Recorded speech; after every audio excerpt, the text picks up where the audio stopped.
Sudah semua? Alhamdulillah. Gimana? Masih ada yang kesulitan mengendalikan mulut sendiri?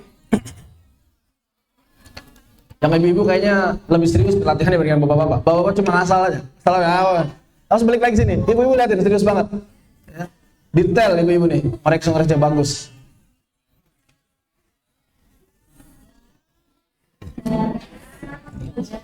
Baik. Kita cukupkan latihannya. Nanti bisa dilatih di mentoring. Khair. Kesimpulannya, isti'la adalah mengangkat pangkal lidah. Cara mengangkatnya adalah dengan menegangkan lidah kita sehingga suara dialirkan ke langit-langit baru keluar ke rongga mulut. Suaranya menjadi tafkhim. Lidahnya isti'la, suaranya tafkhim. Lidahnya istifal, tidak naik, suaranya tertib. Walaupun tadi ada huruf-huruf istifal yang bisa tafkhim, yakni lam ketika lafaz berada pada lafaz jalal sebelumnya fathah dhamma, dan ra dalam sebagian besar keadaannya. Dan alasan mereka masuknya istifal karena bisa dibaca tarqiq. Adapun huruf istifal tidak ada syarat wajib selalu tarqiq, tidak. Tapi isti'la wajib selalu tafkhim. Kalau ingin rincian permasalahan tafkhim tarqiq, ya butuh pembahasan tersendiri, bab tafkhim dan tarqiq. Kita masuk ke bagian berikutnya, yakni linfitah dan itbaq. Itbaq itu seperti lanjutan dari isti'la, sifat lanjutan dari isti'la. Makanya tidak ada huruf itbaq yang tidak isti'la. Setiap huruf itbaq pasti isti'la. Tapi tidak setiap isti'la itu itbaq. Kita umpamakan ada 29 orang. Ada 29 orang di lantai pertama. 29 orang di lantai pertama. 7 orang naik menuju lantai 2. 7 orang naik menuju lantai 2. 29 orang di lantai pertama, 7 orang naik menuju lantai 2. Yang tidak naik itu namanya istifal. Yang tidak menuju naik namanya istifal. Kemudian yang 7 orang naik tadi, ada yang sudah sampai di lantai 2, ada yang belum. Ada yang sudah di lantai 2, ada yang belum. Yang sudah sampai di lantai 2 namanya itbaq. Dipahami? Jadi itbaq itu seperti lanjutan dari sifat isti'la. Yang naik enggak mesti sangat tinggi. Yang naik enggak mesti ada di lantai 2. Tapi yang di lantai 2 pasti naik. Semua yang tidak di lantai 2 namanya infitah. Jadi paham perbedaannya? Isti'la istifal, infitah itbaq. Paham nggak? Masuk nggak analogi yang tadi? Saya ulangi ya. Ada 29 orang di lantai pertama. Ada 7 orang naik. Yang 7 orang naik disebut apa? Isti'la. Yang tidak naik disebut apa? Istifal. Dari 7 orang itu, kita fokus yang naik. 7 orang yang naik tadi, ada yang sudah sampai lantai 2, ada yang belum. Di mana yang belum sampai lantai 2? Ya bisa jadi masih di tangga. Tapi sudah naik dia di atas lantai 1, tapi belum nyampe lantai 2. Yang sudah sampai di lantai 2 namanya itbaq. Nyambung? Bagus. Yang tidak ada di lantai 2, mau dia di lantai pertama kek, mau dia sudah naik tapi belum sampai kek, itu namanya infitah. Berarti setiap istifal pasti infitah. Yang di lantai pertama enggak mungkin di lantai kedua. Dan yang di lantai kedua pasti naik. Itbaq pasti isti'la. Namun tidak setiap isti'la itu itbaq. Dan tidak setiap infitah itu istifal. Bagaimana sih asal muasal penamaan infitah dengan itbaq? Infitah itu artinya terbuka. Itbaq artinya rapat, lengket, nempel. Maksudnya bagaimana? Jadi ketika lidah kita naik, ada yang naiknya itu naik doang, ada yang naiknya sangat tinggi hingga seolah-olah nempel di langit-langit. Bukan beneran nempel. Kalau beneran nempel nggak akan berbunyi. Yang naiknya sangat tinggi disebut itbaq, hurufnya shad, dhad, ta, dha. Adapun isti'la yang lain tidak disebut itbaq. Kenapa? Karena walaupun naiknya sedikit. Sehingga ada ruangan yang lebar, yang terbuka antara lidah dengan langit-langit. Makanya mereka infitah. Walaupun naik masih disebut infitah. Dipahami? Hurufnya apa saja yang isti'la tapi infitah? Kha, ghain, dan qaf. Sehingga ada perbedaan antara isti'la yang infitah dengan isti'la yang itbaq dari si ketebalannya. Lebih tebal mana? Itbaq. Jadi dapat kita katakan isti'la itu tebal, yang itbaq sangat tebal. Kha dengan so, qa dengan bo, gha dengan vo. Perbedaannya. Kha, gha, qa. Silakan. So, bo, to, vo. Baik, pertanyaan.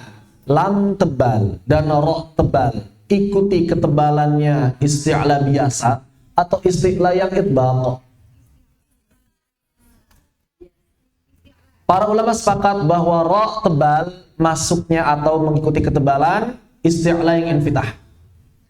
Namun para ulama berbeda pendapat untuk ketebalan lafzul jalalah.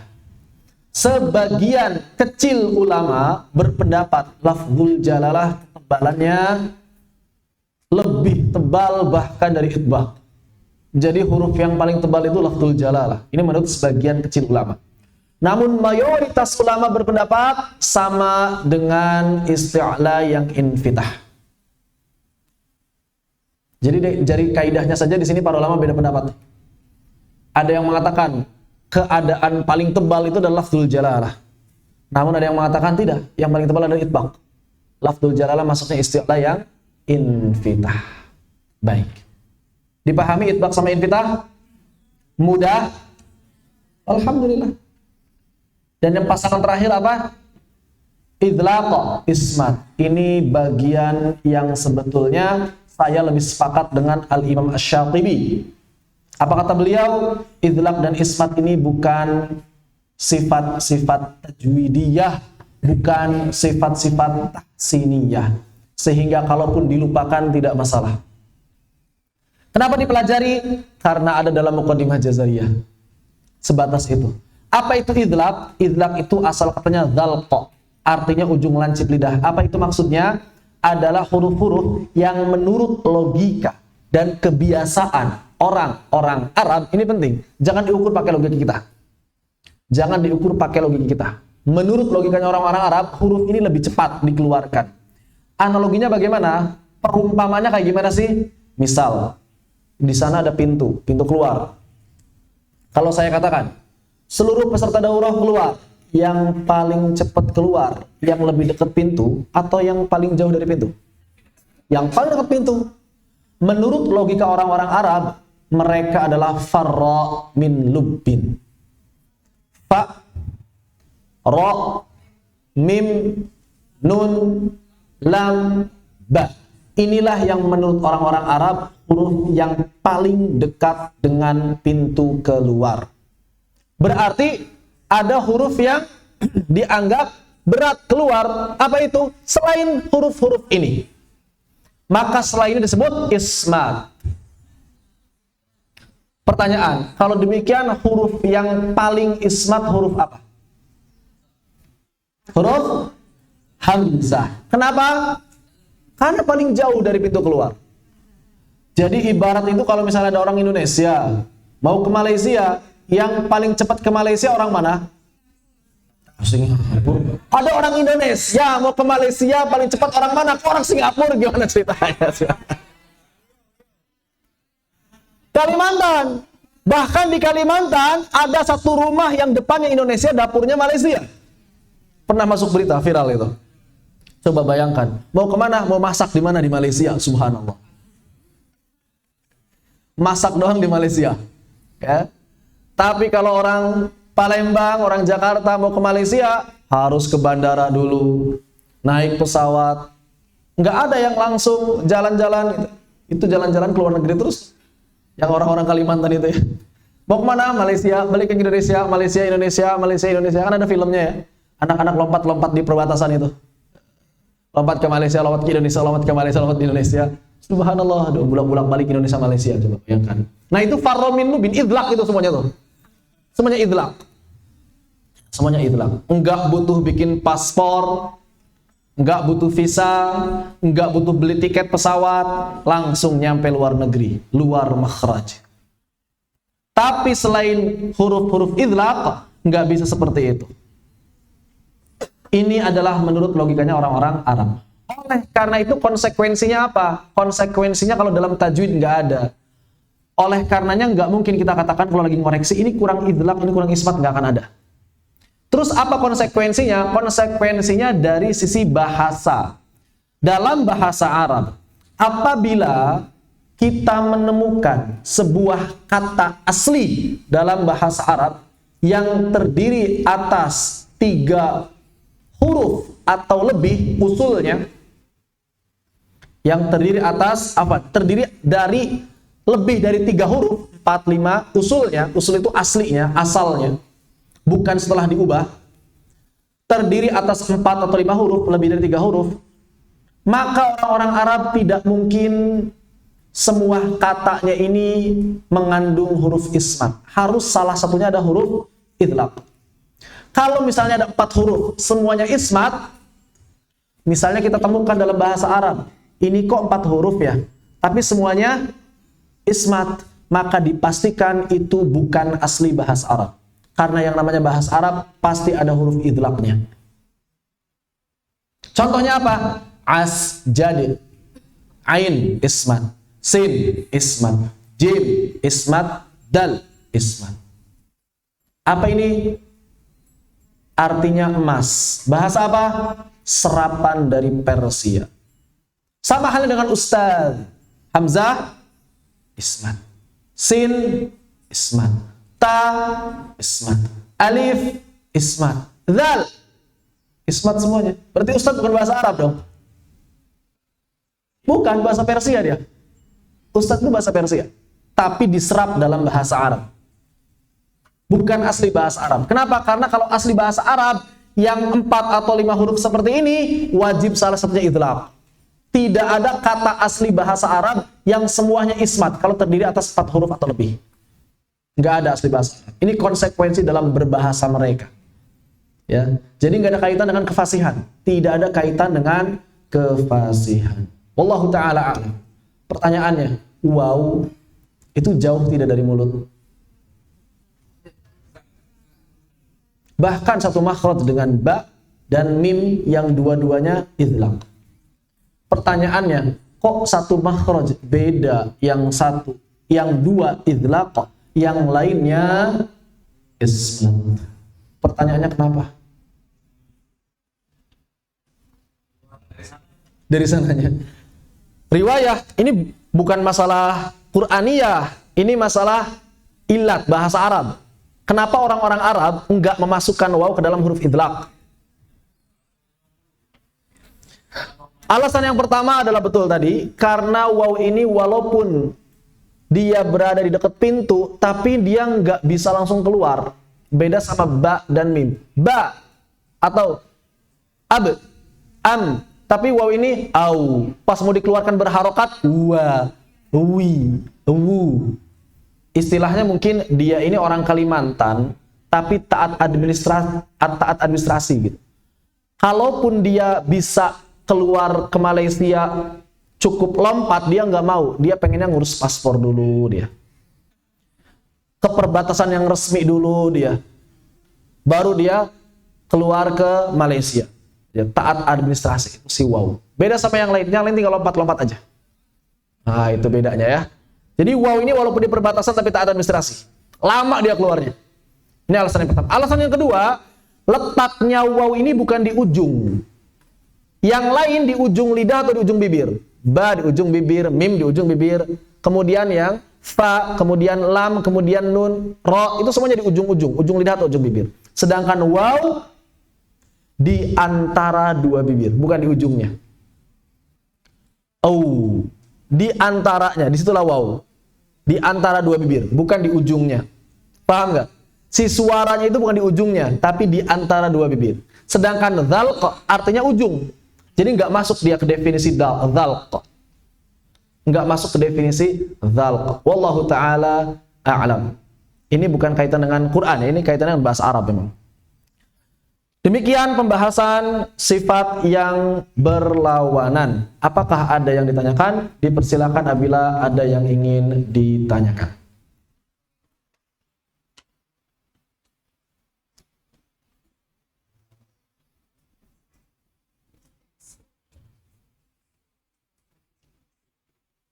Jelas? Masya Allah, ini luar biasa. Jelas. Kalau nggak ada pertanyaan, kita maju ke sifat yang tidak memiliki lawan. Sifatul lati la dhidda laha. Berarti di sini kita akan berbicara mengenai sebagian huruf yang punya sifat tambahan. Berarti huruf yang tidak punya sifat tambahan bagaimana? Ya udah, cukup sampai idlaq ismat saja. Misalnya huruf hamzah, apa saja sifatnya? Jar, syiddah, istifal, infitah, ismat. Ada tambahannya? Tidak ada. Huruf ba, jahar, syiddah, istifal, infitah, idlaq. Ada tambahannya? Qalqalah. Yang tidak qalqalah, ya jangan dikolkolahkan. Yang tidak qalqalah, jangan dikolkolahkan. Berarti ada tambahan. Berarti ada yang ada tambahannya, ada yang tidak ada. Apa saja sifat tambahan yang kita pelajari? Yang pertama shafir. Apa saja hurufnya? Shad, zai. Kenapa 3 huruf ini disebut shafir? Karena punya suara khas yang tidak dimiliki huruf lain. Pertanyaan, kalau misalnya kita terjemahkan shafir itu desis, kayaknya shin juga ada, kayaknya fa juga ada, tapi kenapa nggak masuk? Karena para ulama berbeda pendapat mengenai istilahnya. Betul bahwa shin juga ada desis-desis, tapi para ulama nggak nyebutnya shafir, tapi nyebutnya apa? Tafashi. Betul, fa juga ada khas-khasnya, tapi para ulama nggak nyebutnya shafir, melainkan ta'affuf. Betul, nun dan mim kadang-kadang ada desisnya. Ini menurut sebagian ulama shafir. Tapi para ulama nggak nyebutnya shafir, tapi nyebutnya gunnah. Jadi beda di istilah. Mayoritas ulama yang berpendapat dan sepakat bahwa istilah shafir itu untuk huruf shafir hanya untuk huruf zai, sin, dan shad. Ini yang sepakat istilahnya shafir. Selain 3 huruf ini, para ulama berbeda pendapat mengenai istilah. Yang berikutnya, qalqalah. Apa saja hurufnya? Ini sifat yang paling populer di Indonesia. Kalau di orang Indonesia nyebut sifat huruf itu pasti qalqalah. Seolah-olah tidak ada sifat huruf yang lain, cuma qalqalah. Ya kan? Paling banter nambah selain qalqalah, hams, Itu pun seringkali yang cuma disebut huruf kaf dan taknya doang. Jadi seolah-olah sifat huruf itu cuma qalqalah dan hams. Orang Indonesia nggak ada yang tahu itu. Huruf-huruf syiddah, rakhawah. Kalau nggak benar-benar belajar itu nggak paham. Kenapa? Karena di TPA rata-rata cuma qalqalah doang yang dipelajari. Dan orang Indonesia punya singkatan sendiri khusus berbahasa Indonesia. Wah, baju di pokok. Subhanallah. Tapi huruf-huruf yang lain atau sifat-sifat yang lain nggak ada singkatan versi bahasa Indonesianya. Karena memang jarang dipelajari. Karena jarang dipelajari. Jadi huruf yang boleh atau bahkan mesti memantul saat sukun hanya qalqalah saja. Ini disepakati para ulama. Ittifaq. Tidak ada ulama yang berbeda pendapat. Kenapa? Karena qalqalah harus dilahirkan dari jahar dan syiddah. Kan kita kemarin sudah bahas, bukan kemarin, tadi kita bahas bahwa kenapa orang-orang Arab memantulkan huruf-huruf qalqalah, karena mereka berat kalau tertahan saat sukun. Ahad, masjid, bait, berat. Akhirnya apa dilakukan? Langsung dilepaskan makhrajnya. Saat makhraj terlepas, ada yang menggetarkan pita suara, ada yang tidak menggetarkan pita suara. Yang tidak menggetarkan pita suara, hams, kaf, dan ta, at. Yang menggetarkan pita suara, jahar. Dan mereka punya istilah sendiri untuk hal tersebut, yaitu qalqalah. Aqa, aj, ab, ad. Begitu. Berikutnya lin. Apa itu lin? Lembut. Huruf apa yang punya sifat lin? Di sini sebetulnya ada dua istilah lin. Ada lin yang secara umum, ada lin yang khusus. Lin secara umum dimiliki oleh seluruh huruf mad. Waw, alif, ya. Makanya ada sebagian ulama mengistilahkan alif layyinah. Kenapa? Karena setiap alif pasti lin. Jadi nggak ada alif layyinah, alif bukan layyinah. Semua alif pasti lin. La alifil layyinati lidhil hija dalam Tuhfatul Atfal. Kenapa kok alif disebut layyinah? Karena alif pasti punya sifat lin. Namun lin yang ingin dibahas di sini adalah lin dalam keadaan khusus. Kapan itu terjadinya? Waw dan ya sukun apabila sebelumnya berharokat fathah. Kemudian inhiraf. Inhiraf ini pergeseran makhraj yang tidak boleh terjadi pada huruf hijaiyah sebetulnya, kecuali pada lam dan ro. Pada akhirnya yang menang adalah mereka yang mengatakan makhraj lam nun ro sama. Kenapa? Yang mengatakan makhraj lam nun ro berbeda, ternyata boleh menggeser makhrajnya lam ke nun, makhrajnya ro ke lam. Akhirnya sama. Ya, akhirnya sama. Berikutnya takrir. Sifat yang khusus untuk huruf ro. Kemudian tafashi pada huruf shin, istitalah pada huruf dhad. Kita tambahkan selain yang disebutkan dalam muqaddimah Jazariyah, gunnah, khafa, dan ta'affuf. Kita detailkan pembahasannya sofir. Tadi sudah kita bahas, ya secara bahasa desis atau menyerupai suara burung. Sedangkan secara istilah apa? Suara yang keluar dari dua bibir. Maksudnya dua bibir itu melalui dua bibir, bukan dari dua bibirnya. Bukan begitu. Sofiruha sodun wazayun sin. Para ulama ada yang membedakan istilah desisan untuk ketiga huruf ini. Mereka mengatakan sod seperti suara al-uz, zai seperti suara lebah, sin seperti suara ular atau belalang. Tapi saya nggak tahu ya, suara angsa di Arab itu mungkin seperti huruf sod, wallahu ta'ala a'lam. Tapi itu disebut di kitab-kitab para ulama. Disebutkan di sebagian kitab atau sebagian artikel atau sebagian ceramah di YouTube itu para syekh menyebutkan seperti itu. Sod itu diumpamakan seperti suaranya angsa. Allahu a'lam. Gitu mungkin ya. Tapi kalau soang di Indonesia enggak kayaknya. Kayak gimana suara angsa di Indonesia? Enggak ada sod-sodnya katanya. Mungkin belum belajar makhraj ya. Angsa kita belum belajar makhraj ya.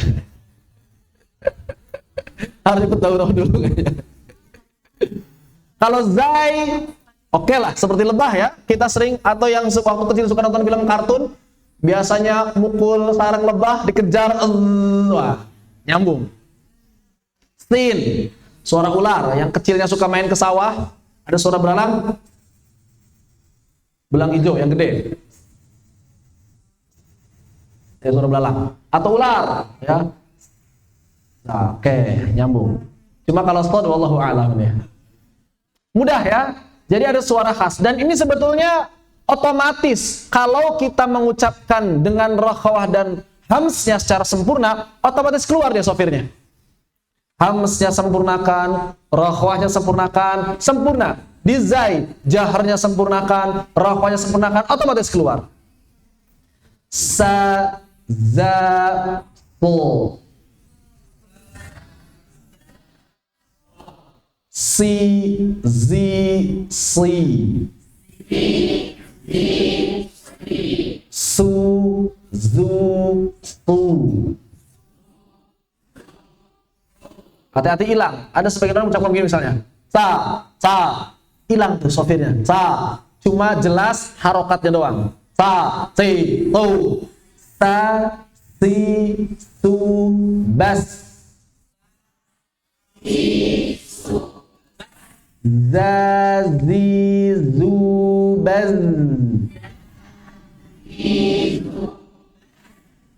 So, si, su, bas.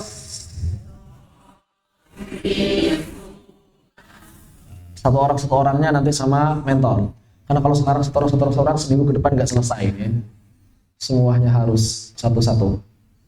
Berikutnya qalqalah. Seperti yang tadi dibahas, bahwa qalqalah lahir dari perkawinan antara jahar dan kecuali hamzah, anomali dia, berbeda sendiri.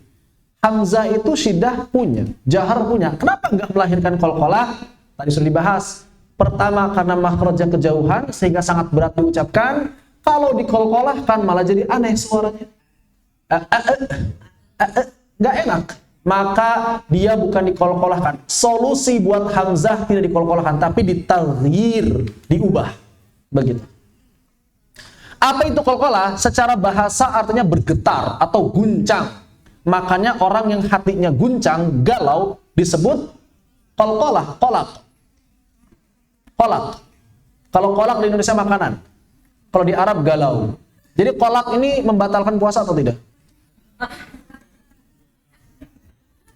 Kalau di Arab nggak batal. Kalau di Indonesia batal. Nasi membatalkan puasa nggak? Kalau di Arab nggak. Nasi itu lupa artinya. Nasian lupa. Di Indonesia batal. Nasi.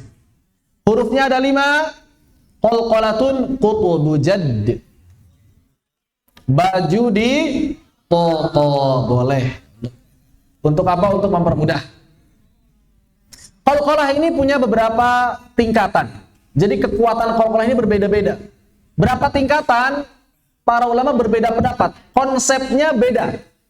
Kenapa kok bisa beda pendapat? Karena kaidahnya itu tidak disepakati. Al-Imam Ibnul Jazari cuma nyebutin begini. Wa bayyinan muqalqalan in sakana wa iyakun fil waqti kana. Baik, dari dalil ini, dari petunjuk ini, dalil artinya petunjuk, petunjuk yang dikemukakan oleh Al-Imam Ibnul Jazari ini menunjukkan bahwa qalqalah ada berapa? Nah, beda-beda kan di sini juga kan?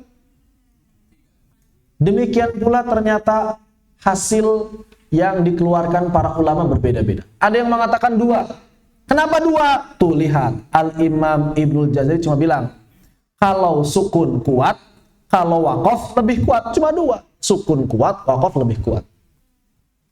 Ada yang bilang, iya, tapi ketika tasydid harus lebih kuat lagi.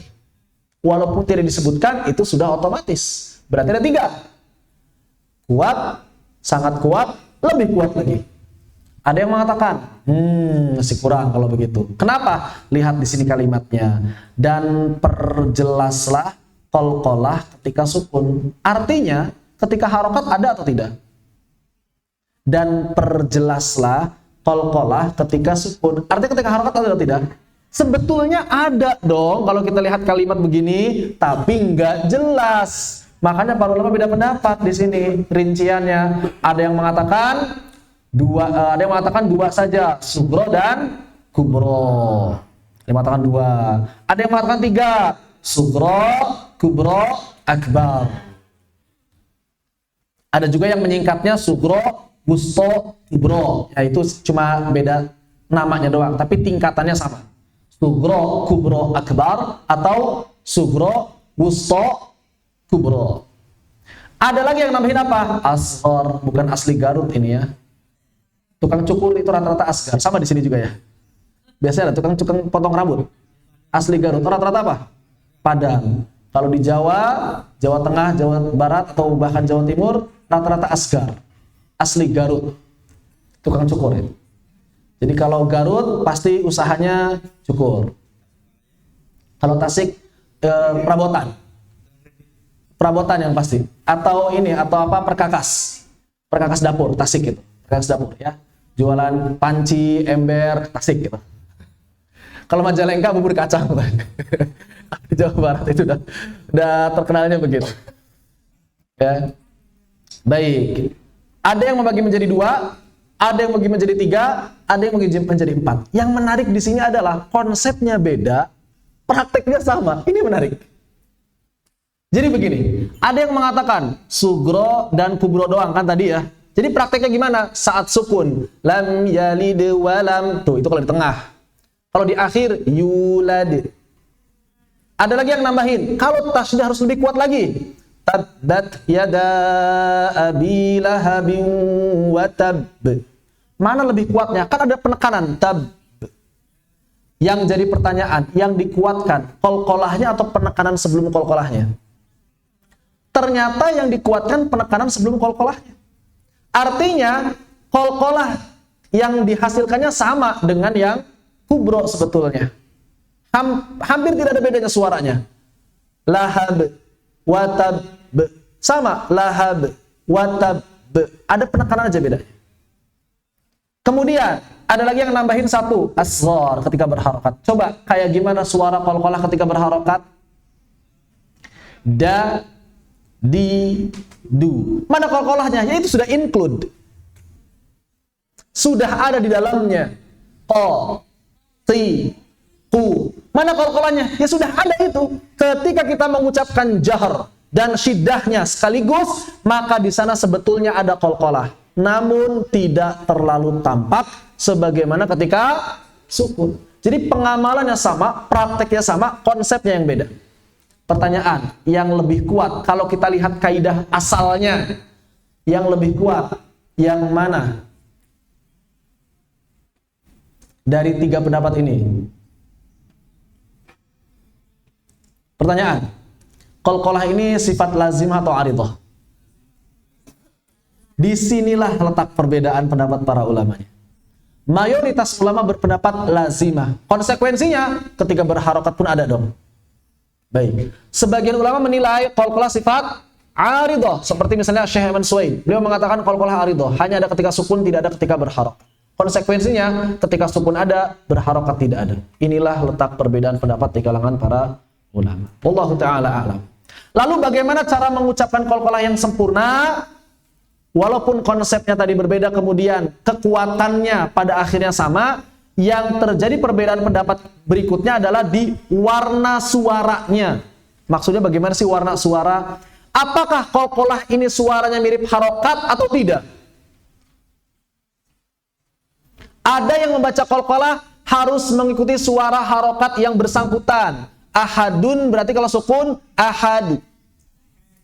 Ahad. Bukan ahad, tapi ahad. Kalau misalnya ahadin, kalau waqaf berarti ahad. Ahadi. Kalau misalnya ahada, al-ahada, saat waqaf, al-ahada. Ada yang baca seperti itu. Ada juga yang mengatakan harus mengikuti harokat huruf sebelumnya. Contohnya apa? Contohnya Idris, baca Idris. Udkhul, udkhul. Adkhil, adakhil. Ada juga yang mengatakan harus ikut harokat setelahnya.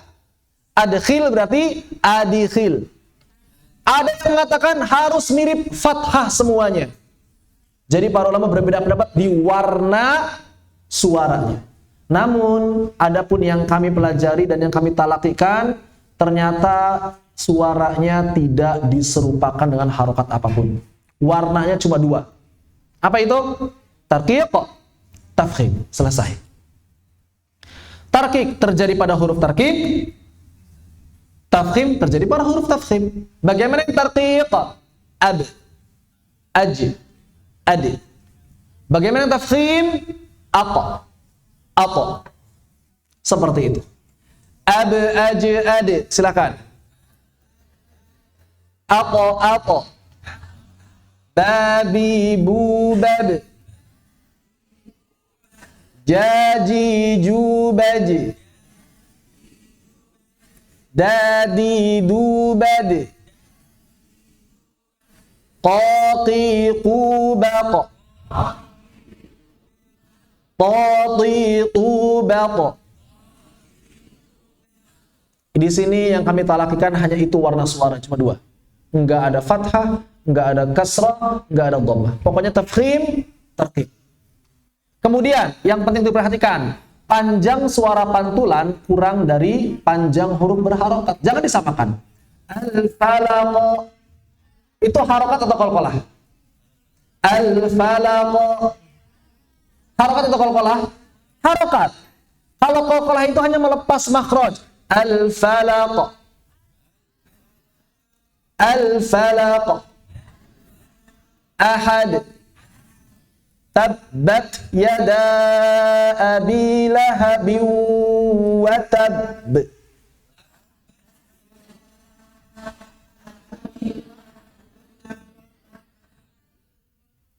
Dzalikal yaumul haqq. Gak usah ditahan terlalu lama, ada sebagian orang dzalikal yaumul haqq. Oh, kelamaan, ngapain lama-lama? Berlebihan. Volumenya nggak perlu dilebih-lebihkan. Seperti tadi misalnya, dzalikal yaumul haqq. Nggak perlu begitu. Haqq. Haqq. Begitu. Kemudian jangan dihentak suaranya, terutama ketika sugro. Lam yalid. Nah, enggak, jangan. Lam yalid wa lam yulad. Silakan. Hablum. Itu contohnya. Jadi bukan hablun, tidak. Bukan juga lam yalid. Di akhir juga sama. Misalnya apa? Misalnya menambah hamzah ketika di akhir. Contoh al-falaq. Jadi ada hamzah masuk. Al-falaq ahad. Itu nggak boleh. Maka beberapa kekeliruan diantaranya adalah yang pertama, ini menurut apa yang kami pelajari, berarti kalau ada yang mirip fathah, kasrah, dhammah, maka termasuk kekeliruan. Kemudian menambah hamzah, tadi sudah dicontohkan. Al-falaq ahad. Jangan. Al-falaq. Bukan al-falaq. Kemudian jangan dipanjangkan. Ada sebagian orang pengen niru imam-imam Masjidil Haram. Qul a'udzu birabbil falaq min syarri ma khalaq. Ada sebagian orang baca kayak gitu. Padahal kalau di Masjidil Haram bisa jadi itu karena echo dan sebagainya gitu kan. Karena di sini masjidnya nggak pakai echo, jadi echonya buat sendiri. Iya kan? Falaq. Itu echonya buat sendiri. Kemudian memberikan jeda. Tadi sudah disampaikan juga lam yalid wa lam. Jangan ada jeda. Lam yalid wa langsung. Lam yalid wa lam yulad. Silakan. Begitu. Dipahami? Mudah? Sahal jiddan. Jiddan. Baik. Yang berikutnya lin. Tadi sudah disampaikan, maksudnya lin dalam keadaan khusus. Kapan itu terjadi? Ketika waw dan ya sukun sebelumnya berharokat fathah. Kenapa mesti dibahas? Karena banyak orang yang tidak mengamalkan lin ketika bertemu dengan keadaan ini. Misal, ai, banyak yang masih bacanya ai. Au, masih banyak yang bacanya au. Contoh, minasyaitonir rajim. Silakan. Jangan dihentak, jangan berubah jadi imalah dan lain sebagainya. Ada sebagian orang baca misalnya minasyaiton dibaca minasyai atau dihentak syai. Alam tara kaifa fa'ala rabbuka bi ashabil fil.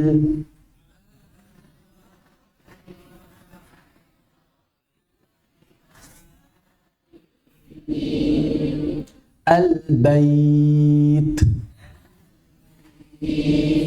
khawf, bukan bait.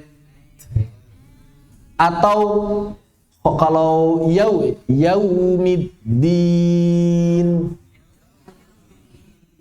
jangan dibaca yaumiddin, juga jangan berlebihan. Kalau dalam bahasa Indonesia kan Y-A-U. Sering baca orang yaumiddin. Nggak ada linnya. Ini bukan waw, tapi hamzah. Yaumiddin. Gara-gara baca Latin. Wahadainahun najdain.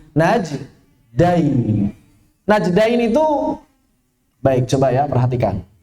Najdain, kalau dalam Latin, suara Latin yang lebih tepat, apakah najdain atau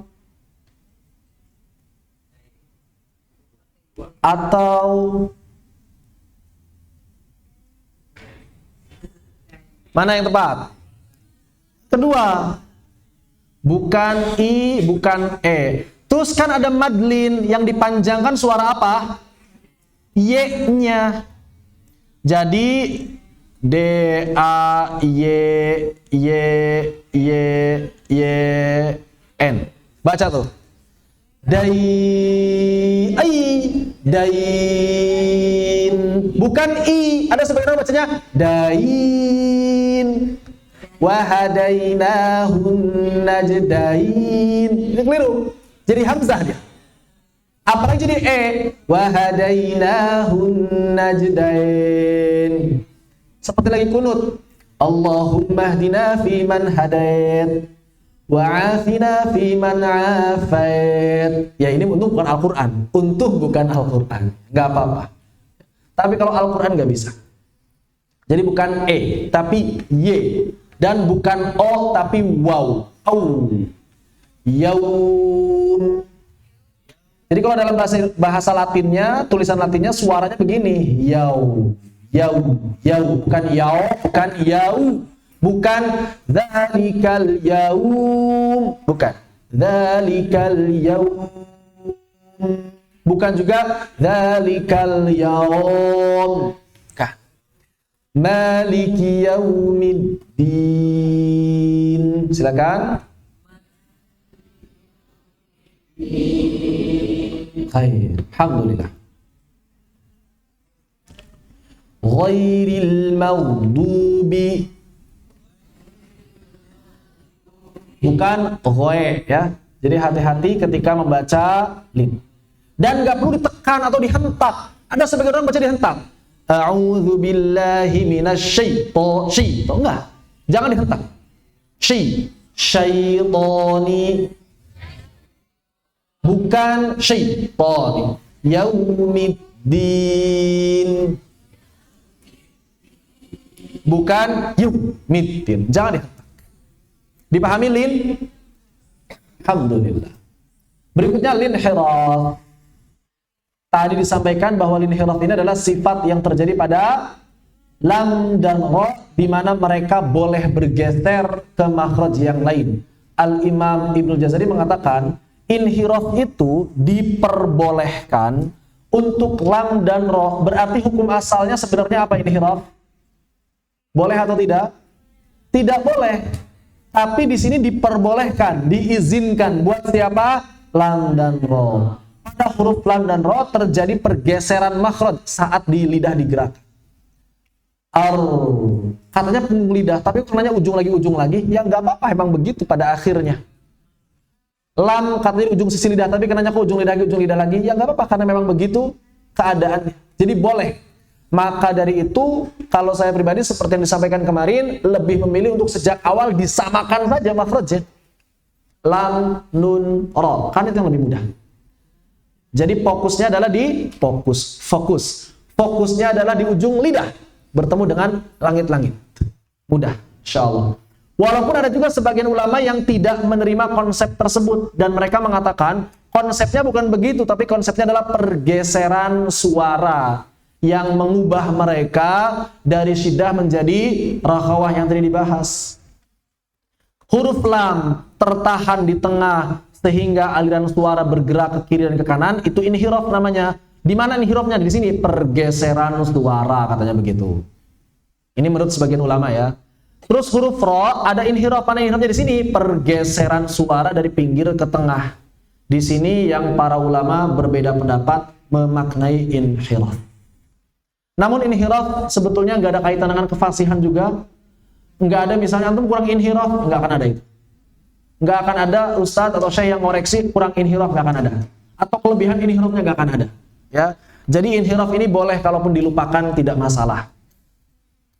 Yang penting adalah sifat setelah ini, yakni sifat takrir. Takrir artinya bergetar. Baik, di sini para ulama berbeda pendapat. Sebetulnya getaran pada huruf ro ini apakah harus benar-benar dihilangkan atau cuma dikurangi? Maka mayoritas ulama berpendapat tidak dihilangkan. Kenapa? Karena takrir ada sifat lazimah, tidak boleh hilang. Begitu. Namun dikurangi kadarnya terutama saat tasydid. Jangan sampai dibaca ar-Rahman, tapi dibaca ar-Ra. Jangan ar-Ra tapi ar-Ra. A'udzu billahi minasy syaithanir rajim.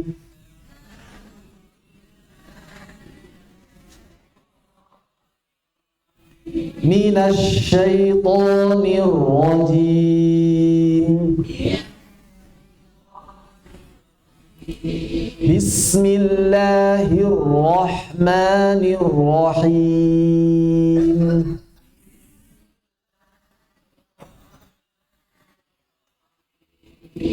Alhamdulillahi rabbil alamin.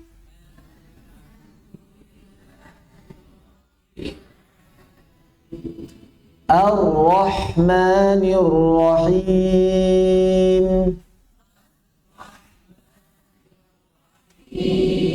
Itu huruf ra. Qari'ubar. Ar-Ra. Irri. Di sini kata Imam Jazari apa? Wa aqfi takriran idza tashaddad. Tapi disembunyikan, bukan dihilangkan, malah jadi Al-Rahman, jadi Al-Rahman. Al-Rahmanir-Rahim. Ada orang yang kalau takbir Allahu Akbar. Fasih, bukan fasih Pak, itu keliru. Ya, kesannya fasih tapi tidak tepat. Begitu. Ketika tadi disampaikan bahwa ro tebal ketika berhubungan dengan fathah dan dhammah. Ro tipis ketika berhubungan dengan kasrah. Bagaimana kalau ro bertasydid? Lihat saja harokatnya. Kalau misalnya harokatnya kasrah, maka langsung ditipiskan. Contohnya saat membaca syarri. Baca tebal dulu tidak? Tidak perlu, langsung ditipiskan syarri, bukan syarri. Langsung tipis syarri. Kenapa? Bukankah ro tasydid aslinya dua huruf ro? Betul. Yang pertama ro sukun, yang kedua ro kasrah berarti di sini. Kalau begitu di sini kan shin fathah.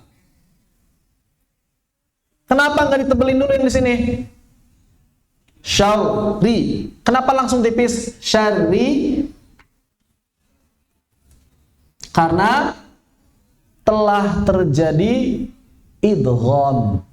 Mana idghamnya? Ro pertama ke ro kedua.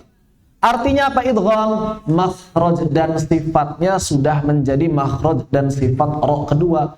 makhraj dan sifat ro kedua. Sifat ro kedua tipis atau tebal? Maka berarti ro yang pertama juga sudah menjadi, jangan dibaca tebal dulu, syarri. Termasuk saat di isti'adzah dan basmalah. Bismillahir, langsung tebal. Bismillahirrahmanirrahim. Silakan.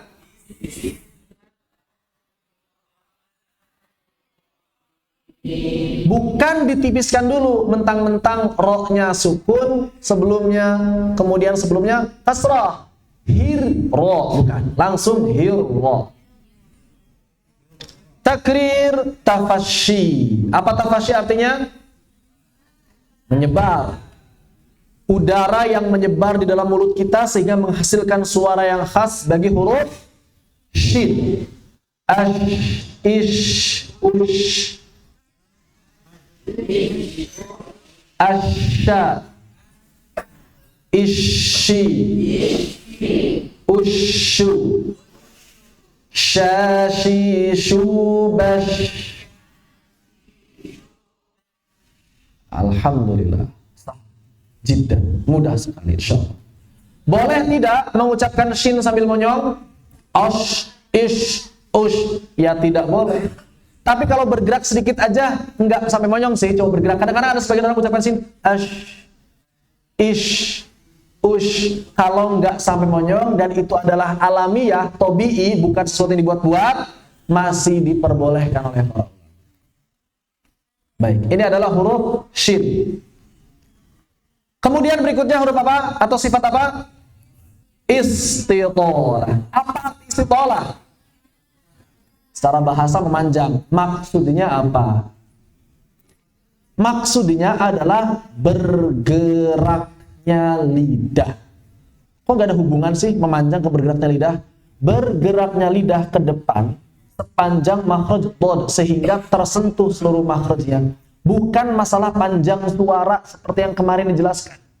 Bukan dibaca ghairil maghdubi alaihim waladdallin. Ketika ditanya kenapa ditahannya lama-lama? Istitolah.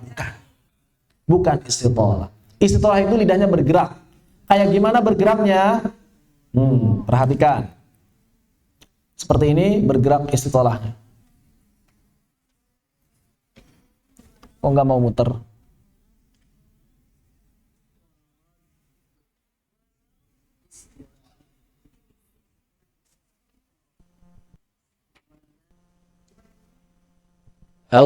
Nah, begitu. Perhatikan sekali lagi. Tuh, ada gerakan ke depan. Perhatikan sekali lagi. Lagi. Sekali lagi. Tuh, gerak ke depan. Itu istitolah namanya. Ketika bergerak ke depan, buat apa bergerak ke depan? Agar semua bagian lidahnya dari aqsal hafah ke adnal hafah itu bisa tersentuh geraham.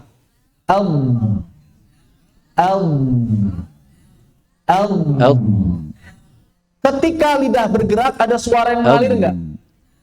Suara yang mengalirnya disebut rakhawah. Gerakannya istitolah, suara yang dihasilkannya rakhawah. Jadi kalau nanya rakhawahnya tut kayak gimana? Rakhawahnya tut adalah ketika mengistitolahkan.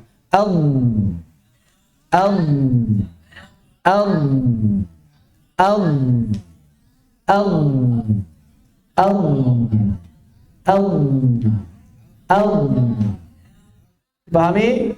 Jadi nggak putus suaranya, nggak gara-gara istitolahnya nggak sempurna, banyak orang yang memantulkan dhad min fadlih wa yaqbidun wa yaqbidun wa yaqbidun wa yaqbidun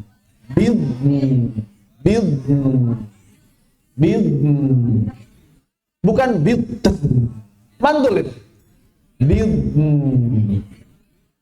Bidun. Nah, bukan mantul ya, bukan bidun.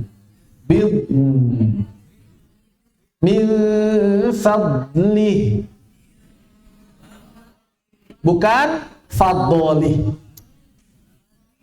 Ghairil maghdubi alaihim waladdallin. Ngalirnya sebentar aja, tasydid sama dengan yang lain. Waladdallin. Silakan. Gak kompak, bareng. 1, 2, 3.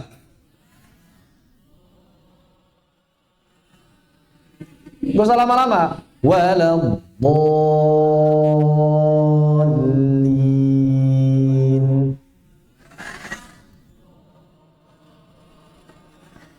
Dan cara mengeluarkannya lembut, rohwah, jangan begini. Waladdallin. Silakan 1, 2, 3.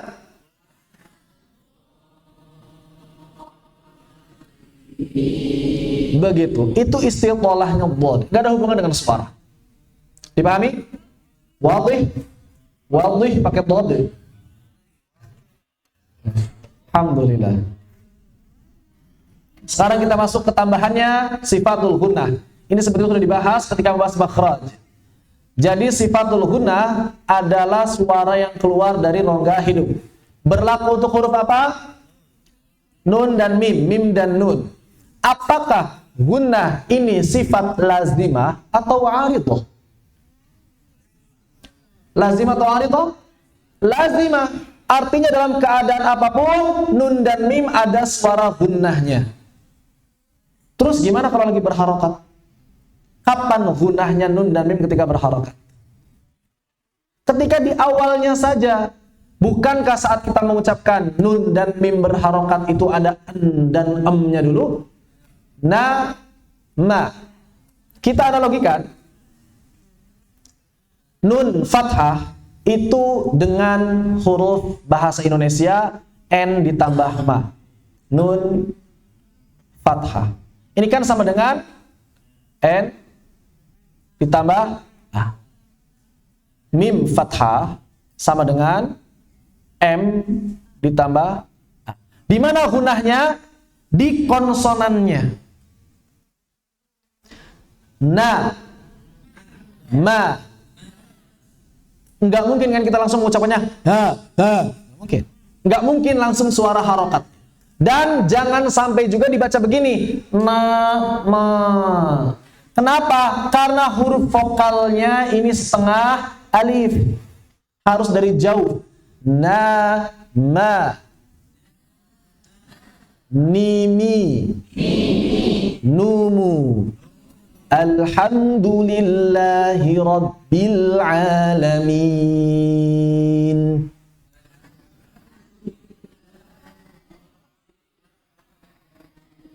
Al-Alamin.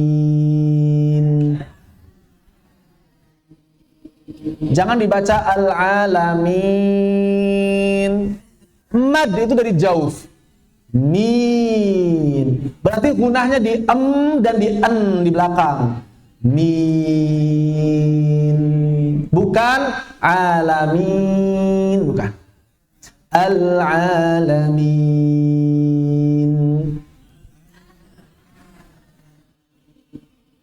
Baik, seperti itu.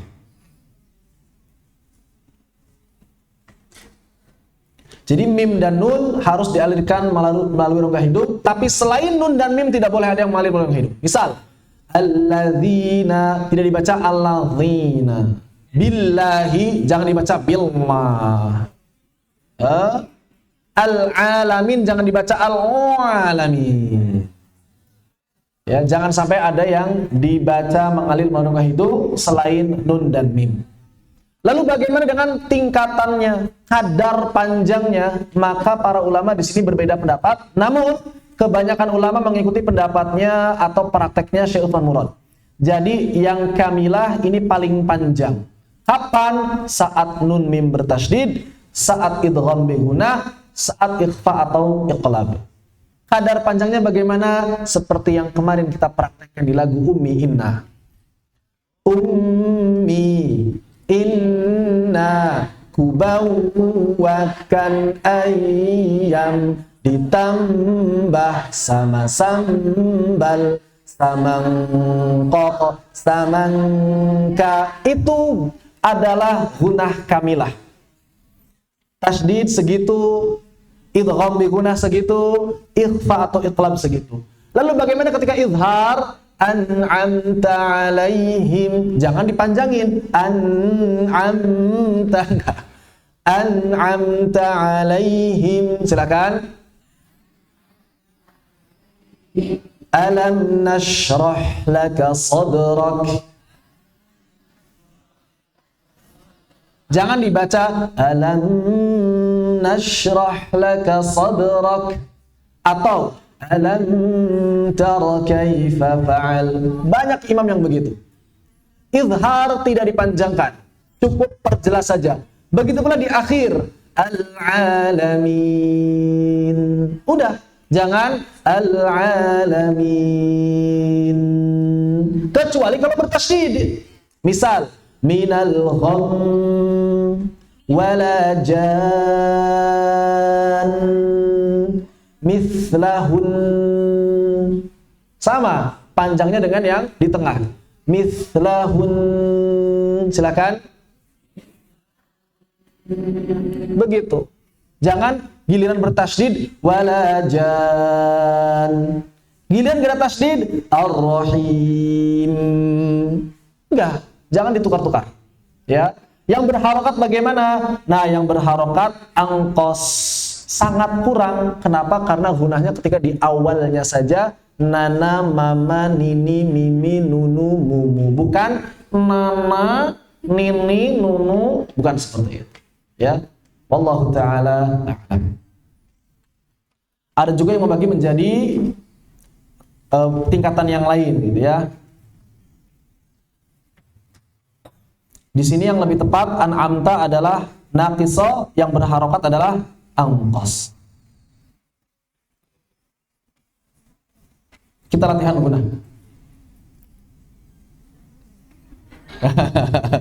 Ini lafadznya.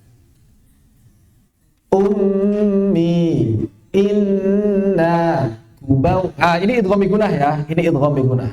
Kubawwakan ay. Ini juga idgham bi gunah. Kubawwakan ayyam, ditambah ini apa? Ikhfa syafawi. Sama sambal, ikhfa syafawi. Samangqaq, ikhfa. Samangka, ikhfa. Siap? 1, 2, 3. Ummi, inna, kubawwakan ayyam, ditambah sama sambal, samangqaq, samangka. Ada yang mau coba sendirian? Mimin di depan. Sadkus.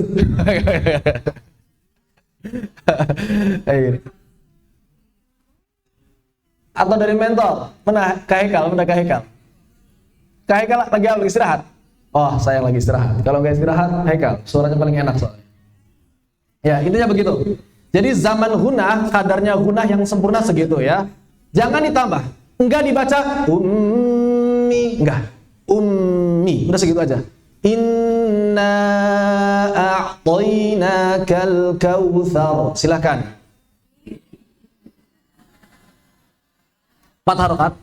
Inna a'tainakal kautsar.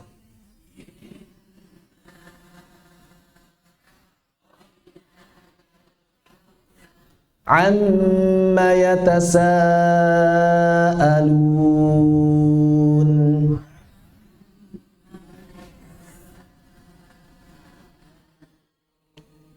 Min syarril waswasil khannas.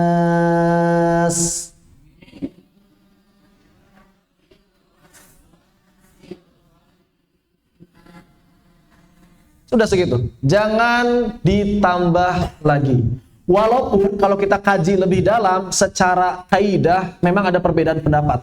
Minimal ada 3 perbedaan pendapat. Yang pertama mengatakan bahwa panjangnya sama dengan tasydid biasa. Inna a'tainakal kautsar. Ada yang mengatakan 2 kali lipat tasydid biasa. Inna. Ada yang mengatakan pertengahan di antara keduanya. Namun kata para ulama kemudian apa? Jangan melebihi 2 kali lipat tasydid biasa. Dah begitu. Kita ambil yang pertengahan saja. Khairul umuri awsatuha. Sisanya bisa dikaji sendiri lah ya. Sisanya bisa dikaji sendiri. Baik. Bagian berikutnya sifatul khofa. Apa khofa? Khofa artinya terhalang atau tersembunyi. Maksudnya bagaimana? Sifat khofa ini adalah sifat bawaan, sifat lazimah dari huruf, tapi harus kita hilangkan. Loh kok bisa dihilangkan? Kan lazimah harus selalu ada. Lazimah itu selalu ada dimanapun dan kapanpun. Namun harus kita redam. Misal, manusia, ada nggak sifat buruk yang bawaan lahirnya manusia? Oh banyak. Dalam Al-Quran disebutkan, misalnya manusia itu lemah, manusia itu tergesa-gesa, manusia itu suka menzalimi diri sendiri. Itu sifat bawaan, lazimahnya manusia. Tapi jangan ditampakkan, diredam. Walaupun nggak bisa hilang, diredam. Jadi nggak kelihatan. Khofa mungkin nggak bisa hilang, tapi jangan sampai kelihatan khofa. Khofa itu apa artinya? Samar. Kalau huruf samar, jadi kelihatan atau tidak? Ketika sifatnya muncul, hurufnya hilang, tersembunyi. Maka supaya hurufnya muncul, sifatnya dihilangkan. Paham maksudnya? Begitu ya. Hurufnya apa saja? Huruf mad dan huruf ha yang terkumpul pada lafaz hawi. Para ulama mengatakan wa'urrifal khofa'u bin aidami zuhuri sautil harfi fil kalami. Dan artinya khofa adalah hilangnya kejelasan suara huruf ketika berbicara. Huruf wayin qawiyat bil madi atau qawiyat bil madi wasalud dhamiri thabitun fil addi. Apa maksudnya? Huruf wayin, huruf mad dikuatkan dengan cara dipanjangkan. Jadi kalau misalnya kita belajar mad, ada jaizmun fasil, wajib mutasil, mad lazim. Kenapa kok ada mad bisa dibaca lebih dari 2 harokat? Agar madnya lebih tampak. Kalau madnya cuma 2 harokat, tersembunyi madnya. Contoh saya baca, idza jaa nasrullahi wal fath. Jimnya tampak gak madnya? Idza jaa nasrullahi wal fath. Seperti nggak ada mad, padahal ada madnya 2 harokat itu. Maka supaya lebih tampak bagaimana caranya? Panjangkan. Idza jaa nasrullahi wal fath. Contoh yang lain, ghairil maghdubi alaihim waladdallin. Kok madnya kayak gak ada? Maka bagaimana cara supaya madnya ada? Waladdallin. Seperti itu. Jadi kenapa kok ada mad bisa dipanjangkan? Salah satunya adalah antisipasi buat menghilangkan khofa. Begitu pula hak dhamir, ada yang namanya mad silah tawilah. Innahu ala raj'ihi laqadir. Kenapa dipanjangkan? Karena kalau nggak dipanjangkan khofa. Begitu. Ya. Lalu bagaimana dengan huruf ha? Gimana cara mengilajnya? Mengilaj itu adalah mengobati. Bagaimana caranya? Caranya adalah dengan ini khafaul ha. Caranya adalah dikuatkan makhrajnya atau disempitkan makhrajnya saat mengucapkan huruf ha. Jangan begini, tapi ha. Ketika berharokat jangan tergesa-gesa. Jibahum, silakan.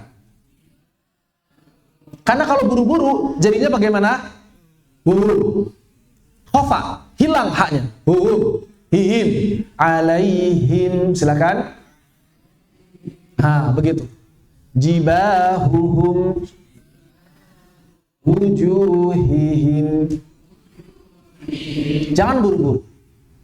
Ketika sukun, maka disempitkan makhrajnya. Ihdinas siratal mustaqim.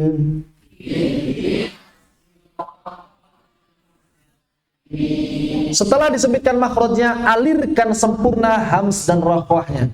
Ihdinas siratal mustaqim. mustaqim.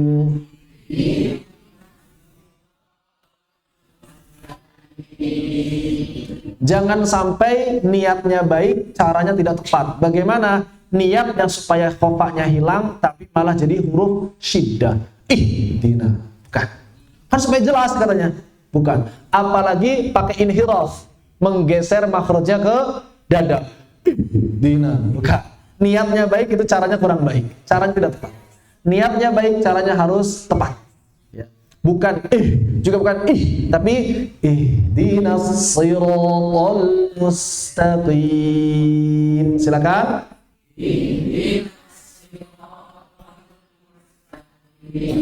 Baik. Ini adalah khofa pada huruf H.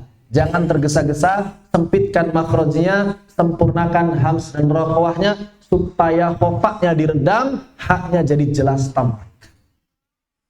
Ada yang tanyakan? Terakhir, silakan. Diizinkan.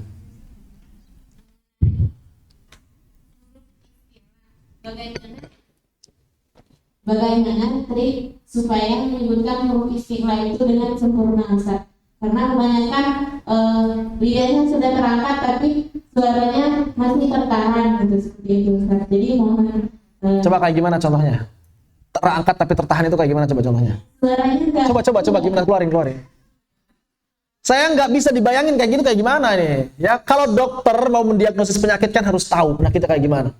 Saya mau mendiagnosis bacaan harus tahu bacanya kayak gimana.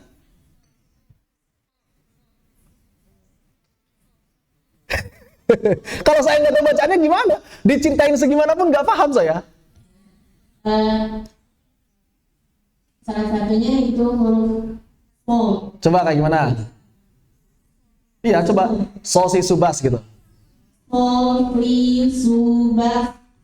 Itu kurang tebal tapi nggak kurang keluar, bagus suaranya udah keluar itu. Tapi emang kurang tebal. Gimana caranya supaya lebih tebal? Diangkat pangkalnya lebih tinggi lagi. Kurang, itu isti'la tapi belum itbaq. Itu isti'la tapi belum itbaq. Itu kadarnya huruf ro, coba ro. Tuh masih sama kan sama son, harus beda. Ro, fo. Masih sama kan? Nah, berarti kurang itbaq. Bagaimana caranya supaya itbaq? Lidahnya ditegangin lagi sedikit, diangkat pangkal lidahnya. Po. Gimana cara ngelatihnya? Terus dilatih, diangkat lidah. Kok berat? Ya wajar. Bahasa Indonesia, jangankan itbaq, isti'la aja nggak ada. Sehingga orang Indonesia wajar kalau lidahnya itu nggak ada istilah naik turun, lidahnya diem aja. Sehingga ketika kita coba untuk naik, wajar kalau masih berat. Tapi jangan pernah katakan sulit. Berat, maka berarti harus bagaimana? Harus latihan supaya lentur lidahnya. Coba kita berapa tahun berbicara bahasa Indonesia? 30-40 tahun. Terus kemudian bahasa Arab baru belajar berapa bulan? 3 hari. Pengen disamakan dengan yang udah biasa 30 tahun. Ya jangan disamakan.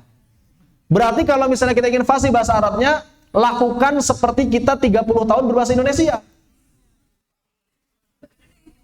Ada nggak yang cepat tuh kan? Itu kelemahan kita. Pengen instan. Mie instan aja nggak instan ternyata. Harus dibuka dulu bungkusnya, masak dulu airnya, direndam dulu mie-nya, baru jadi mie. Nggak bisa langsung dimakan. Bahkan kalaupun nggak dimasak, tetap harus dikremes-kremes dulu. Nggak ada sesuatu yang instan, langsung jadi, langsung dimakan. Buka pondoknya, kan ada di Depok. Ya, jadi nggak ada yang instan. Kita mikirnya itu instan. Ingat kemarin apa yang kami sampaikan, Allah nggak nilai hasil. Allah nilainya proses. Selama kita berproses dan kita meninggal dalam proses tersebut, kita masuk surga insya Allah. Ingat kan kisah pembunuh 99 orang? Masih berproses atau sudah dapat hasil? Berproses. Tapi dia nggak nunda. Coba kalau misalnya ketika setelah membunuh 100 orang datang ke orang berilmu, ente kalau mau tobat jangan balik pulang, tapi kemana? Ke sana, ke tempat itu yang banyak orang soleh yang bisa bikin ente soleh. Dia nggak bilang begini, oke Ustadz, saya besok deh jalan. Saya sekarang mau istirahat dulu. Coba bayangkan kalau misalnya saya besok jalan, ketika istirahat meninggal dia. Tapi apa yang dilakukan? Langsung ngambil kudanya, langsung bergegas untuk ke kota yang dituju. Udah sampai belum? Belum. Belum sampai. Kalau dia menunda 1 detik saja, bisa jadi jaraknya lebih dekat ke kota asal daripada kota tujuan. Tapi dia nggak nunda, itu yang ingin dicapai begitu. Jadi melatih sabar. Udah sabar aja. Tapi sabar itu orang Indonesia kadang-kadang beda maknanya nih. Sabar itu orang Indonesia diem. Kenapa nggak usaha? Saya bersabar. Usaha, kalau pengen rezeki ya harus usaha. Jadi orang Indonesia itu nggak paham konsep sabar. Sabar itu diam. Makanya orang Indonesia bilang sabar ada batasnya. Padahal sabar itu nggak berbatas.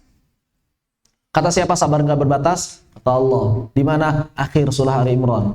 Ya ayyuhalladzina amanusbiru wasobiru. Hai orang-orang yang beriman, bersabar. Dan bersabar di atas kesabaran itu. Coba bayangkan. Dan bersabar di atas kesabaran itu nggak ada batasnya. Cuma jangan dimaknai sabar itu diam, nggak belajar. Bukan, ya. Sabar itu terus belajar, terus berlatih. Oh, belum sempurna juga ya, nggak apa-apa ya Allah. Pokoknya saya yang penting terus berlatih. Sama seperti orang ngafal Al-Quran. Kenapa kok saya susah banget yang ngafalin Al-Quran? Ya nggak apa-apa. Berarti itu tandanya Al-Quran pengen lama sama kita, pengen berlama-lama dengan kita. Kan harusnya bangga. Kalau misalnya kita tujuannya hasil, selesai surat 30 juz, ditinggalkan Al-Quran. Rugi nggak? Rugi. Tapi justru dengan kita jarang, atau dengan kita berat mengingat, butuh waktu lama buat mengingat, justru kita akan semakin sering dengan Al-Quran. Apa sih tujuan kita menghafal Al-Quran? Harusnya agar kita semakin dekat dengan Al-Quran. Bukan sesuatu yang saya pengen hafal, saya pengen jadi hafal Al-Quran, saya pengen apa? Supaya apa? Supaya surat 30 juz selesai kemudian tinggalkan? Enggak kan?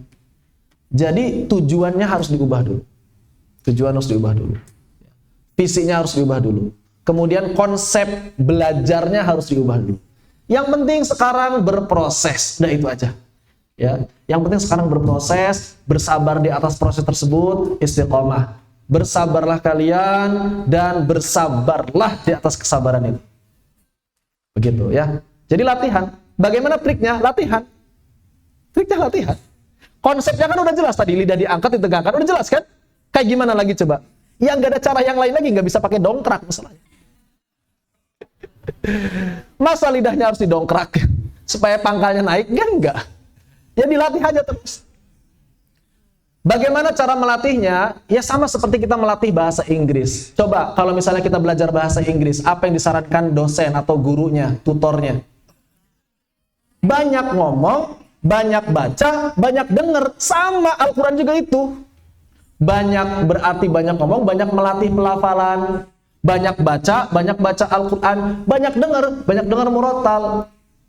Kalau kita sehari-hari lihatnya Facebook, dengernya musik, bacanya status, ya itulah yang muncul di lidah kita. Maka diubah semuanya. Ya kan? Makanya kenapa anak-anak kecil kok gampang hafal nyanyian anak-anak, gampang hafal percakapan dari filmnya, karena sehari-hari mereka itu dikasihnya.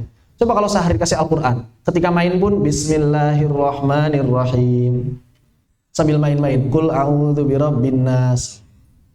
Karena itu yang dibiasakan. Begitu ya. Jadi banyak baca, banyak melafalkan, banyak dengar. Kalau sehari-hari terus diputar murotal, ya lama-lama masa sih nggak ada perubahan sama sekali, itu nggak mungkin. Walaupun mungkin perubahan tiap orang berbeda-beda waktunya, tapi saya yakin pasti ada perubahan. Walaupun kita tidak menyadarinya. Itu pasti. Ya. Dan kalau kita belum sampai tahap yang sempurna, nggak masalah. Nggak masalah. Allah itu beda sama dosen. Ya. Allah beda sama dosen. Dosen nggak pernah ngelihat proses. Iya kan? Jarang dosen yang lihat proses. Bahkan kayaknya saya selama kuliah nggak ada dosen yang lihat proses. Pokoknya hasil. Terserah itu mau ngapain. Yang penting hasilnya bagus. Dosen kayak gitu. Tapi Allah enggak.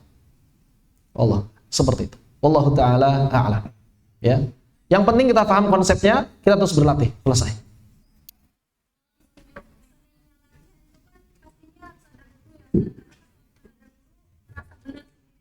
Nah, ada apa setelah daurah ini kita di follow up oleh Kak Karim? Bisa. Nanti ada tapi mungkin karena jauh online.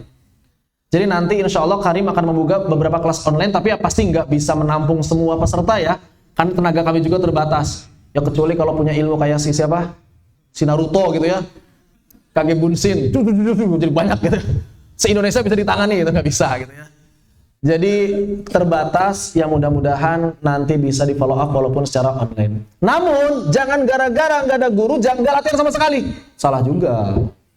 Terus latihan. Misal ada yang pernah belajar bela diri nggak? Ketika kita belajar bela diri, itu latihan nggak di rumah ketika pulang latihan dari guru? Tapi kan kita nggak tahu nih, ini kemarin gerakannya benar atau nggak ya? Kayaknya lupa, tapi tetap aja latihan terus kan? Nanti ketika ketemu guru, disamain lagi jurusnya. Itu sama dengan ketika tahsin. Di rumah itu pokoknya latihan aja terus. Nanti ketemu dengan guru, penyamaan jurus. Disempurnakan lagi jurusnya. Oh, yang kemarin saya tuh kelirunya di sini. Oh, berarti harus begini. Kemarin saya gerakan ke sini baru ke sini. Ternyata harus yang benar ke sini baru ke sini. Sama tahsin juga begitu. Jangan gara-gara, alah percuma di rumah latihan gak ada guru, gak ada yang bisa ngoreksi. Bukan. Lagi-lagi konsepnya keliru. Ya, lagi-lagi konsepnya keliru. Jadi jangan keliru di konsep. Terus latihan walaupun ada atau tidak ada guru. Tapi kan nanti gak ada yang ngoreksi. Ya nanti kalau ketemu kan bisa disamain lagi jurusnya. Begitu. Wallahu ta'ala. Kita masuk ke sifat yang terakhir, ta'affuf. Silakan. Izin bertanya untuk apakah ada bedanya antara gunah akmal dan gunah kamil? Baik, apakah gunah akmal dan gunah kamilah ada perbedaan? Menurut Asy-Syaikh Aiman Suwaid ada. Akmal lebih panjang sedikit daripada kamilah. Tapi mayoritas ulama tidak. Pokoknya akmal kamilah disebut satu nama, kamilah. Itu mayoritas ulama. Jadi di situ kan ada dua pendapat, Syekh Aiman Suwaid dan Syekh Utsman Murad. Tapi saya tadi nggak detailkan sengaja, ya karena memang waktu kita terbatas. Kebanyakan ulama mengamalkan madhabnya Syekh Utsman Murad. Ta'affuf, apa itu ta'affuf? Ta'affuf itu artinya adalah suara mengucapkan uf. Jadi orang Arab ketika kita mengucapkan uf itu namanya suara ta'affuf. La yata'affafa atau la yata'affafu min syai'. Janganlah seseorang ini berkeluh kesah mengucapkan uf terhadap sesuatu. Ini artinya uf, ta'affuf. Suaranya khas, membedakan fa misalnya dengan ta. Kalau nggak ada ta'affufnya, mirip banget nih fa dengan ta. Maka bedakan af. Harus jelas. Alam tara kaifa fa'al. Silakan. Hum fiha. Jangan dibaca hum fiha. Hum fiha. Biasanya ketika bertemu mim, ketika bertemu waw atau ketemu yang makhrajnya dekat. Ini hati-hati.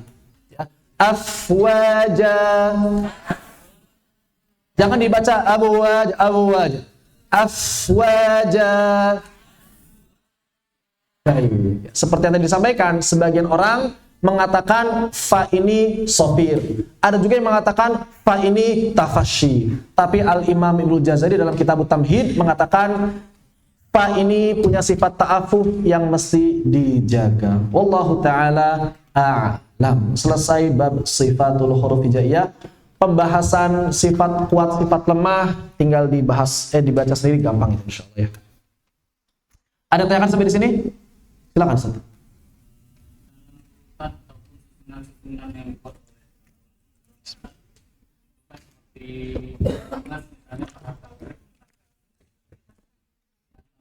Kan untuk mempermudah dengar ada maksud lain yang dimaksudkan oleh ulama tersebut. Hanya saja mungkin sobat tadi ini kami mohon penjelasan untuk Siapa yang bilang ada maksud lainnya? Siapa yang bilang itunya? Tanya sama beliau lah, jangan tanya sama saya. Antum membebankan perkataan orang lain pada orang yang tidak mengatakannya. Oh, itu salah antum, bukan salah saya. Baik. Apakah ada maksud tertentu? Wallahu taala a'lam. Tapi yang pasti itu singkatan untuk mempermudah saja. Apakah ada maksud tertentu? Ada, tapi kalau saya lebih kesannya itu melihatnya seperti cocok lagi begitu. Ya, seperti cocok. Misalnya faro min lub. Kalau diterjemahin faro lari, min dari, lub hati, lari dari hati, apa maksudnya? Wallahu taala a'lam. Makanya sebagian ulama bilang, ini cuma buat ngelompokin aja. Belum selesai begitu, belum selesai kalimatnya. Atau misalnya fahathahu syakhsun sakat. Fahathahu, dan suruhlah dia, syakhsun, seseorang, sakat, diam. Nyuruh orang lain diam kah? Terus kemudian ada ahli takwil, ditakwil akhirnya oleh sebagian ulama. Ya tadi kayak cocok logi akhirnya. Fahathahu syakhsun sakat. Oh, mungkin maksudnya suruhlah seseorang, maksudnya apa? Apa maksudnya? Ajaklah orang berbuat baik, suruhlah orang berbuat baik, kemudian setelah itu diam. Maksudnya apa? Berdakwahlah, urusan hidayah, urusan Allah. Misalnya begitu, ditakwil. Ya, ditakwil. Atau misalnya yang lainnya sebagai ajid kotin bakat. Ajid kotin bakat apa lagi? Ajid, aku menemukan. Kotin. Apa kotin? Kucing. Ajid kotin. Aku sedang melihat kucing nangis. Kalau misalnya bahasa Arab bukan kotin kan harusnya kan kiton. Iya makanya ini dari segi bahasanya udah keliru. Kan dia maf'ul. Ya kan dia maf'ul. Karena maf'ul kan harusnya mansub. Ah itu dia. Ya. Jadi akhirnya ditakwil lagi begitu ya. Kemudian apa lagi tadi? Lin Umar. Lembutlah wahai Umar. Lembutlah wahai Umar. Ya udah. Lembutlah wahai Umar. Dah itu artinya. Lin Umar. Lembutlah wahai Umar. Terus itulah. Jadi maksudnya itu akhirnya ditakwil. Karena Imam Ibnu Jazari sendiri nggak pernah menjelaskan. Imam Ibnu Jazari sendiri nggak pernah menjelaskan. Namun kemudian ditakwil oleh sebagian ulama maksudnya demikian dan itu jelas kemungkinan, tidak bisa memastikan. Ya. Wallahu taala a'lam. Ada tanyakan lagi? Boleh.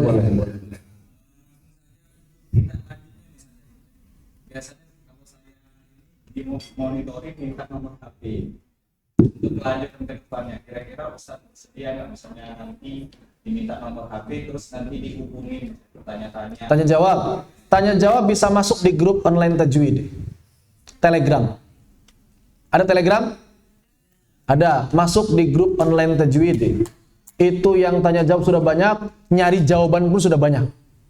Itu pertanyaan banyak yang berulang di situ. Manfaatkan fitur pencarian sebelum bertanya, kemudian di situ saya yakin ketemu jawabannya. Insya Allah. Ya, hampir rata-rata pertanyaan itu sudah ada jawabannya di situ. Karena saya bikin grup itu sejak tahun 2017. Jadi yang bertanya sudah ribuan. Enggak, masuk bebas itu, buat umum. Ya, online tajwid. @online_tajwid. Itu channelnya, yang tanya jawabnya nanti kada kelihatan di sebelah kanan bawah, klik tanya jawab. Silahkan masuk ya. online_tajwid. Begitu. Itu tanya jawab bebas. Cuma yang penting tadi, sebelum nanya diusahakan nyari dulu jawabannya. Karena sudah banyak pertanyaan yang serupa.